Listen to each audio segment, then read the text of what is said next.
방송인 박수홍 씨의 매니지먼트사를 운영하며 수십억 원을 횡령한 혐의로 기소된 친형 박모 씨가 항소심에서 징역 3년 6개월을 선고받고 법정 구속되는 충격적인 사건이 발생했습니다. 이 소식이 전해지자마자 아내 이모 씨는 법정을 나오며 오열의 많은 이들의 분노를 자아냈습니다. 자세히 한번 알아보겠습니다. 서울고등법원 제7형사부는 오늘 19일 박 씨 부부에 대한 항소심 선고기일을 열었습니다.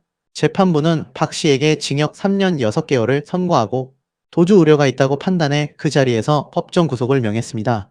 이는 1심에서 선고된 징역 2년보다 형량이 대폭 높아진 것으로 검찰이 항소심에서 구형했던 징역 7년에는 미치지 못하지만 박 씨에게는 더욱 무거운 책임이 지워진 셈입니다. 이로써 박수홍 씨 측이 줄곧 주장해온 친형의 범죄 행위에 대한 사법부의 판단이 더욱 명확해졌다고 볼 수 있습니다. 무엇보다 놀라운 것은 1심에서 무죄 판결을 받았던 그의 아내 이 씨에 대한 판결이 뒤집혔다는 점입니다. 재판부는 이 씨에게 징역 1년 6개월의 집행유예 2년을 선고하고 사회봉사 120시간을 명령했습니다. 이는 형제 간의 금전 문제에서 형수의 역할이 결코 작지 않았음을 법원이 인정한 것으로 해석됩니다. 1심 판결 이후 박수홍 씨 측은 형수의 무죄 판결에 대해 강하게 이의를 제기해왔는데 항소심에서 이러한 주장이 받아들여지며 사건의 새로운 국면을 맞이하게 되었습니다. 재판부는 박 씨의 범행 수법에 대해 죄질이 매우 불량하다고 강하게 질타했습니다. 이어 우리 사회의 도덕적 해이 등 윤리적 논란을 오랫동안 불러일으키는 등 상당한 악영향을 끼쳤다며 양형 이유를 명확히 밝혔습니다.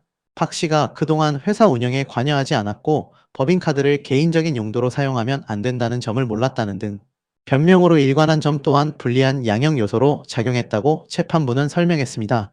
이는 단순한 횡령을 넘어 가족이라는 신뢰, 관계를 악용하여 공분을 샀던 박 씨의 행태가 사법부의 엄정한 심판을 받았음을 의미합니다. 특히 자신의 잘못을 인정하기보다는 책임 회피에 급급했던 박 씨의 태도가 형량, 상향에 결정적인 영향을 미쳤음을 엿볼 수 있는 대목입니다. 특히 재판부는 1심과 달리 박 씨, 아내가 박 씨와 함께 법인카드 2,600만 원을 개인 용도로 사용한 부분을 유죄로 인정했습니다. 이는 박 씨 부부가 10년간 박수홍 씨의 매니지먼트를 전담하며 회사 돈, 박수홍 씨의 출연료와 개인 자금 등을 포함해 총 62억 원 상당을 횡령한 혐의로 기소된 사건에서 형수의 공모 혐의를 보다 폭넓게 인정한 결과입니다. 이로써 형수 이 씨는 단순한 방조가 아닌 적극적인 범행 가담자로 법적 책임을 지게 되었으며 이는 많은 네티즌들이 1심 판결에 대해 제기했던 불만을 해소하는 중요한 요소로 작용했습니다. 앞서 지난해 2월 1심 재판부는 박 씨가 회사 자금 20억 원을 횡령한 혐의만 일부 인정하고 박수홍 씨의 개인 자금 16억 원가량을 개인적으로 사용한 혐의는 무죄로 판단해 징역 2년을 선고한 바 있습니다. 당시에는 도주나 증거인멸 우려가 없는 점 등을 고려해 법정 구속은 면했었습니다. 또한 박수홍 씨의 개인 자금을 횡령했다는 혐의와 형수, 이 씨의 공모 여부에 대해서는 증거 부족을 이유로 무죄로 판단했습니다. 1심 판결은 박수홍 씨에게는 물론 사건을 지켜보던 많은 대중에게도 아쉬움을 남겼던 것이 사실입니다. 그러나 항소심 재판부는 이 판단을 완전히 뒤집었습니다. 재판부는 피고인은 유명 연예인의 가족으로서 고소인의 수익을 사적 부를 축적하는 데 사용해 신뢰를 완전히 배반했다고 강하게 비판했습니다. 이어서 도덕적 해이 등 윤리적 논란을 불러 사회에 상당한 악영향을 미쳤다. 피해 회복을 위한 노력이 없고 고소인이 엄벌을 탄원하고 있는 점을 고려할 때 엄중한 처벌이 불가피하다며 형량을 상향한 이유를 밝혔습니다. 형수 이 씨에 대해서도 법인카드 사적, 사용 등 횡령 가담이 인정된다며 유죄로 판단함으로써 1심과는 확연히 다른 결론을 내렸습니다. 재판부의 이러한 강경한 입장은 가족이라는 울타리 안에서 벌어진 범죄에 대해 더욱 엄격한 잣대를 적용하겠다는 의지를 보여준 것으로 풀이됩니다. 피고인 측이 피해 회복을 위한 실질적인 노력을 기울이지 않은 점, 그리고 피해자인 박수홍 씨가 지속적으로 엄벌을 탄원해 온 점 등이 형량 상향에 중요한 고려 요소로 작용한 것으로 보입니다. 최후 진술에서 박 씨는 가족을 위해 한 일인데 수년간 수사와 재판을 받고 대중의 지탄을 받는 것이 믿기지 않는다며 연로한 부모를 언급하며 선처를 호소했습니다. 형수 이 씨 역시 다시 같은 실수를 하지 않도록 남편을 지켜보겠다고 말했지만 이들 두 사람 모두 박수홍 씨에게 직접적인 사과는 하지 않아 많은 이들의 공분을 샀습니다. 법정에서 선처를 호소하는 태도와 달리 정작 피해자인 동생에게는 이런 방구의 사과도 없었다는 점은 대중의 비난을 더욱 증폭시키는 요인이 되었습니다. 이는 그들이 여전히 자신들의 잘못을 진심으로 뉘우치지 못하고 있다는 인상을 주기에 충분했습니다. 박수홍 씨는 앞서 증인으로 법정에 출석해 가장 믿을 수 있는 형제라고 생각해 모든 것을 맡겼다. 막상 뚜껑을 열고 나니 죽고 싶을 만큼 참혹했다고 토로하며 엄벌을 요청한 바 있어 이번 항소심 판결이 그에게는 조금이나마 큰 위안이 될 것으로 보입니다. 그는 오랜 시간 동안 가족이라는 이름 뒤에 숨겨진 배신감과 재산상의 손실로 인해 극심한 고통을 겪어왔습니다. 이번 판결은 그가 겪었던 아픔에 대한 법적 정의를 구현하는 첫걸음이 될 것입니다. 선고 직후 법정을 빠져나온 이 씨는 충격을 감추지 못한 채 오열하며 이건 말이 안 된다. 언제 끝나냐. 꿈이라고 말해달라. 너무 힘들어서 못할 것 같다. 이건 잘못됐다 등 비통한 심정을 쏟아냈습니다. 그의 모습은 재판 결과에 대한 극심한 좌절과 현실 부정의 감정을 여실히 드러냈습니다. 그녀의 절규는 마치 오랜 시간 쌓아온 허상이 무너지는 순간을 보는 듯했습니다. 하지만 이러한 오열이 과연 진심에서 우러나온 반성 때문인지 아니면 자신들의 계획이 수포로 돌아간 것에 대한 분노와 좌절 때문인지는 의문으로 남습니다. 앞서 지난달 열린 항소심 결심 공판에서 검찰은 1심과 동일하게 박 씨에게 징역 7년, 이 씨에게 징역 3년을 선고해달라고 요청했습니다. 최후 변론에서 박수홍 씨 친형 박 씨는 이 사건으로 인해 많은 분들에게 심려를 끼쳐드려 죄송하다는 말씀을 드리고 싶다. 제 불찰로 일어난 일로 매일 반성하고 뉘우치는 마음으로 지내고 있다. 연세 드신 부모님을 볼 때마다 또 공황장애가 생긴 어린 딸을 볼 때마다 가슴이 슬프고 가슴이 아프다고 눈물을 보이며 선처를 호소하기도 했습니다. 자신의 가족의 고통을 언급하며 동정심을 유발하려 했지만 정작 피해자인 동생 박수홍 씨에게는 어떠한 진정성 있는 사과도 없었다는 점은 대중의 차가운 시선을 피할 수 없게 만들었습니다. 그러나 이 사건에는 또 다른 충격적인 사실들이 존재했습니다. 박수홍 씨의 친형 부부가 박수홍 씨 명의로 사망보험 8개, 총 10억 원어치를 가입했다는 사실입니다. 8개 중 6개는 보험 수익자가 법정 상속인으로 2개는 법인으로 되어 있다고 밝혀졌습니다. 이 법인 중 한 곳은 박수홍 씨와 그의 형이 지분을 5대5로 나눠 가진 곳이고 다른 한 곳은 친형과 그의 직계 가족들이 이름을 올린 곳이라고 전해져 더욱 논란이 일었습니다. 이 사망보험 가입 사실은 단순한 재산 횡령을 넘어 박수홍 씨의 생명까지도 위협할 수 있는 불순한 의도가 있었던 것이 아니냐는 의혹을 강하게 불러일으켰습니다. 많은 사람들은 이 사실에 경악하며 친형 부부의 도덕적 해이를 강력히 비판했습니다. 이는 단순한 금전적 이득을 넘어 인간으로서의 기본적인 도리를 저버린 행위로 비춰질 수밖에 없습니다. 검찰에 따르면 이 씨는 카카오톡 단체, 대화방에서 자신과 남편이 자금을 횡령했다는 박수홍 씨의 주장이 허위라고 하거나 박수홍 씨가 방송 출연 당시 여성과 동거했다는 등의 메시지를 남기며 박수홍 씨를 비방했던 것으로 드러났습니다. 이에 검찰은 재판에서 이 씨에게 징역 10개월을 선고해달라고 요청했습니다. 이러한 행위는 법정에서의 진실 공방과는 별개로 박수홍 씨의 명예를 훼손하고 대중적 이미지를 실추시키려는 의도가 다분했음이 드러나 더욱 공분을 샀습니다. 이 씨의 변호인은 지인들과 있는 단톡방에서 잘못된 사실을 바로잡고자 얘기를 나눈 것이고 갑작스러운 기사로 부부와 자녀들까지 범죄자로 낙인 찍힌 상황에서 지인들에게 하소연한 것에 불과했다. 피해자에 대한 비방 의사가 없었다고 주장하며 선처를 호소했습니다. 형수 이 씨 역시 최후 변론에서 댓글 하나로 116억 원을 횡령한 사람으로 낙인이 찍혔고 아이들을 향한 비난이 이어졌다. 이로 인해 딸은 정신적 충격을 받고 정신과 치료와 심리상담 치료를 받고 있다라며 눈물로 선처를 호소했습니다. 자신의 자녀가 겪는 고통을 강조하며 동정심을 호소하는 전략을 사용했지만 그녀의 과거 언행들은 이러한 주장의 진정성을 의심케 했습니다. 하지만 공개된 단체 대화방 메시지 내용은 그녀의 주장과는 사뭇 달랐습니다. 이 씨는 지인들에게 그냥 달아. 박수홍 씨랑 같이 사는 여자가 있던데요? 같은 댓글을 쓰라며 지시를 내렸던 것으로 확인됐습니다. 이는 박수홍 씨와 그의 아내를 둘러싼 근거 없는 소문을 의도적으로 유포하려 했던 명백한 증거로 보입니다. 이 메시지는 이 씨가 단순한 하소연을 넘어 박수홍 씨를 향한 악의적인 여론 조작을 시도했음을 분명히 보여줍니다. 더욱 논란이 된 건 이 씨의 메시지가 단순 비방을 넘어선 치밀한 계획의 일부였다는 점입니다. 이 씨는 부동산 문제로 먼저 터트리려 했는데 약하다더라. 그냥 진흙탕 싸움으로 가야지 뭐. 최고로 올라가라 해. 그래야 떨어질 때 스릴 있지라고 말했습니다. 여기에 지인들은 추락할 땐 피똥 쌀듯이라며 동조하는 모습까지 보여 많은 이들에게 충격을 안겨주었습니다. 이러한 대화 내용은 이들이 박수홍 씨의 명예와 삶을 파괴하려는 악랄한 의도를 가지고 있었음을 여실히 드러냈습니다. 단순한 감정적 대응이 아니라 박수홍 씨를 궁지로 몰아넣기 위한 치밀하고 악의적인 공작이 있었음을 시사하는 대목입니다. 이러한 상황에 대해 네티즌들은 분노를 감추지 못하고 있습니다. 많은 이들은 드디어 정의가 실현됐다. 박수홍 씨가 그동안 얼마나 힘들었을까요? 가족이라는 이름으로 당한 배신감은 상상조차 할 수 없다. 어떻게 가족에게 저렇게 잔인할 수 있지?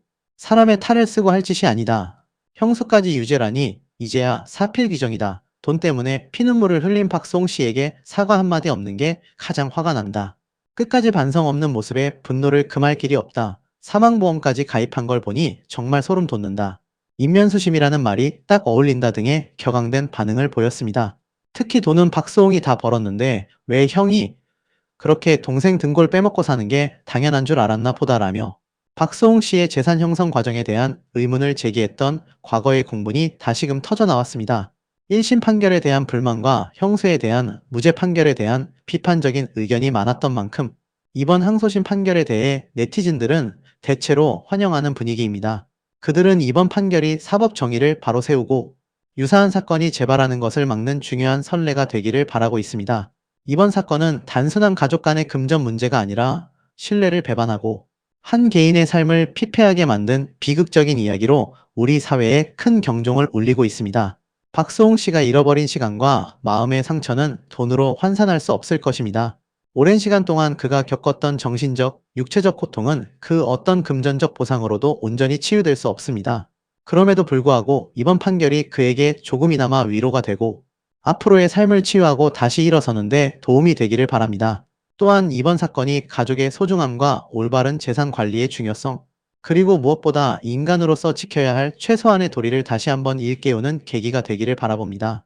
앞으로 박수홍 씨가 잃었던 행복과 평화를 되찾고 아내와 함께 진정한 행복을 누리기를 많은 국민들이 응원하고 있습니다. 우리는 이 사건을 통해 가족이라는 이름 뒤에 숨겨진 어두운 그림자를 직시하고 이러한 비극이 다시는 반복되지 않도록 사회 전체가 함께 고민해야 할 것입니다. 지난 주말 윤정수 씨의 결혼식이 진행된 가운데 절친으로 알려진 박수홍 씨의 참석 여부에 시선이 쏠리고 있습니다. 동료들의 축하 속 박수홍 씨의 SNS는 조용한 상황인데요. 공개된 사진에서도 박수홍 씨의 모습을 찾아볼 수 없어 참석 여부가 눈길을 잡고 있습니다. 앞서 윤정수 씨는 박수홍 씨와의 불화설을 겪고 해명에 나선 바 있습니다. 지난 2022년 박수홍 씨 결혼 당시 참석하지 않아서였는데요. 이에 윤정수는 배우 김수미와 함께하는 촬영 스케줄이 잡혀 있어 불가피하게 현장에 함께하지 못했다. 박수홍 손절설에 어이가 없었다. 살림의 보태라고 축의금을 두둑하게 보냈다고 밝혔습니다. 또한 박수홍 씨와의 채무 문제도 없다고 선을 그었는데요. 이런 해명에도 이번 결혼식에 박수홍 씨의 모습이 보이지 않자 누리꾼들의 의문이 커져만 가고 있습니다. 서로의 결혼식에 불참한 이유가 있지 않겠냐는 조심스러운 의견이 돌고 있습니다. 한편 박수홍 씨 사건을 떠올릴 때 많은 사람들은 이렇게 말합니다. 언젠가 끝나겠지. 그냥 가족 간의 문제 아니었나? 왜 이렇게 오래 끌리는 거지? 하지만 이 사건을 깊게 들여다보면 겉으로 보이는 것보다 훨씬 더 복잡하고 넓은 층위가 있습니다. 이건 단순한 가족 간의 갈등이 아니고 단순한 돈의 문제가 아닙니다. 한 사람이 평생을 걸어 쌓아온 신뢰와 성실함, 그리고 그 모든 기반이 무너져 내린 순간부터 하나씩 다시 되찾아가는 과정입니다. 그리고 이 과정은 여전히 끝나지 않았습니다. 오히려 지금부터가 진짜 핵심입니다. 오늘 영상에서는 이 사건을 조금 더 차분하게 그리고 인간적으로 깊게 들여다보려 합니다. 처음 민사소송이 시작된 2021년부터 최근 항소심 구형, 그리고 확대된 민사소송 금액 198억 원, 그리고 앞으로 어떤 변화가 예상되는지까지 풀어가 보겠습니다. 박수홍 씨는 30년 넘게 방송에서 활동해 왔습니다. 그리고 그 시간 동안 항상 조용하게 묵묵하게 살아왔던 사람입니다. 화려한 이미지의 연예인이라기보다 꾸준하고 성실한 사람이라는 인상이 더 강하죠. 그런 사람이 어느 날 가장 믿어야 할 사람에게 배신을 당했다는 사실이 밝혀졌을 때 많은 사람들은 충격을 받았습니다. 하지만 우리는 외부에서 충격을 받은 것이고 그 중심에 서 있는 박수홍 씨는 그 충격을 한꺼번에 받아야 했습니다. 그런데 이 배신은 갑작스러운 사건이 아니라 수십 년 동안 쌓이고 쌓인 끝에서 드러난 결과였습니다. 재산 관리, 출연료 정산, 법인 운영. 오랜 시간 동안 가족이니까 믿어도 된다는 마음으로 맡긴 일들이 결국 그의 발목을 잡게 된 것입니다. 그러던 중 2021년 마침내 사건은 형사고소, 민사소송이라는 형태로 세상에 드러나게 됩니다. 형사 재판의 흐름은 많은 분들이 이미 알고 계시죠? 1심에서 친형은 징역 2년, 형수는 무죄. 그리고 항소심에서는 검찰이 친형에게 징역 7년, 형수에게 징역 3년을 구형했습니다. 그 사이 걸린 시간은 1088일. 숫자로 보면 단순한 숫자 같지만 당사자에게는 하루하루가 고통의 연속이었을 겁니다. 형사 재판에서 드러난 사실만 보면 친형은 일부 잘못을 인정하고 있습니다. 하지만 인정하는 부분보다 형량을 줄이기 위한 다툼에 더 집중하고 있죠. 형수는 계속해서 유무죄 다툼을 이어가고 있습니다. 그러면서도 두 사람 모두 피해자인 박수홍 씨에게는 단 한 번도 합의를 시도하지 않았습니다. 노골적으로 말하면 이렇습니다. 잘못한 건 있어. 하지만 그게 우리가 책임질 정도는 아니야. 이런 태도입니다. 그래서 형사사건은 결코 단순한 형사사건이 아닙니다. 이건 한 사람의 인생을 향한 공격을 방어해내는 과정이었고, 정말 버티고 버텨내야 했던 시간이었습니다. 형사 재판이 여기까지 오면서 많은 분들이 이렇게 되묻습니다. 그럼 이제 돈은 자동으로 돌려받는 거야? 형사에서 유죄가 나오면 끝나는 거 아니야? 여기서 중요한 사실이 있습니다. 형사는 벌을 주는 과정이지 피해를 회복해주는 과정이 아닙니다. 형사에서 유죄가 나와도 민사에서 별도로 판결을 받아야 비로소 피해 회복이 시작됩니다. 그래서 민사소송은 훨씬 더 중요합니다. 왜냐하면 박수홍 씨가 실제로 잃은 것은 감정적인 상처를 넘어서 구체적이고 확실한 금전적 피해이기 때문입니다. 그렇다면 이 민사소송은 어떻게 진행되어 왔을까요? 박수홍 씨는 2021년 6월 서울서부지방법원에 처음으로 민사소송을 제기했습니다. 이때 청구한 금액은 86억 원이었습니다. 하지만 사건이 진행되며 계좌 거래 내역, 법인 운영 내역, 차명 계좌 정황 등 새로운 자료들이 계속 드러났고 소송 금액은 116억 원으로 그리고 최근에는 198억 원 규모로 확대되었습니다. 이 금액은 단순히 크다로 표현할 수 있는 수준이 아니라 박수홍 씨가 몇십 년 동안 쌓아온 삶의 결과물이라고 할 수 있습니다. 민사소송이 4년이 지났는데도 아직 1심이 끝나지 않은 이유. 많은 사람들이 의문을 갖습니다. 하지만 그 이유는 아주 명확합니다. 민사 판결은 형사 판결을 기준으로 판단할 수밖에 없습니다. 만약 형사에서 무죄가 나오면 민사소송 자체가 성립되지 않습니다. 왜냐하면 잘못한 적이 없다는데 왜 돈을 돌려줘야 하냐? 라는 자연스러운 질문이 생기기 때문이죠. 그래서 법원은 2021년부터 줄곧 형사 재판 결과를 기다려야 했습니다. 첫 변론 기일이 열린 2025년 1월 10일까지 3년 7개월을 기다려야 했던 이유도 바로 이것입니다. 그동안 법원은 원고와 피고의 서면 공방을 받아만 놓고 형사 결과를 보고 판단하겠다는 입장을 유지했습니다. 그리고 이제 형사 항소심 선고가 눈앞에 다가왔고 내년 1월 시작되는 민사 변론 기일은 이 사건의 실질적인 첫 진입점이라고 할 수 있습니다. 그동안 형영수가 재산을 빼돌린 건 아닐까? 이 질문 정말 많은 분들이 물어봅니다. 그런데 이 부분에서 박수홍 씨 측의 판단이 매우 빨랐습니다. 민사소송을 제기한 직후인 2021년 6월 28일 형영수 명의의 주요 부동산에 대한 가압류 신청이 이루어졌고 법원은 이를 즉시 받아들였습니다. 뿐만 아니라 부동산 처분금지 가처분까지 인용되었기 때문에 2021년부터 2024년 현재까지 이 부동산들은 완전히 동결된 상태입니다. 팔 수도, 증여할 수도, 담보로 잡힐 수도 없습니다. 그럼 198억 중 얼마나 받을 수 있을까요? 가장 많은 관심이 쏠리는 질문입니다. 실제로 얼마나 돌려받을까요? 법적으로 판단하면 이렇게 정리됩니다. 첫 번째, 형사 유죄 후 민사 승소 가능성 매우 높음. 형사에서 유죄가 확정되면 민사에서는 그 사실관계를 그대로 인정합니다. 두 번째, 법원이 인정할 금액은 청구액과 다르다. 198억 전액이 인정되지는 않습니다. 그러나 이 사건의 자료가 매우 방대하고 명확하기 때문에 법조계에서는 100억에서 150억 사이가 인정될 가능성도 있다고 봅니다. 세 번째, 실제로 받는 금액은 집행 가능한 재산에 달려있다. 여기서 중요한 부분. 부동산이 이미 동결된 상태라서 승소 판결만 받으면 상당 부분 회수가 가능합니다.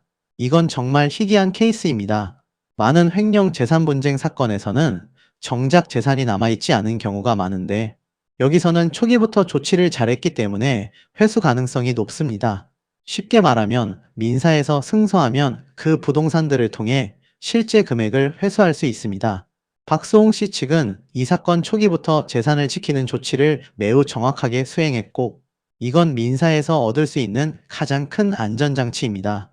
이제 사건을 떠나 한 사람으로서의 박수홍 씨 이야기를 잠시 해봅니다. 그는 오랜 방송 활동 동안 한 번도 큰 사건을 일으킨 적이 없는 사람입니다. 늘 밝고 다정하고 사람을 믿고 가족을 위해 산다는 말을 자주 했죠.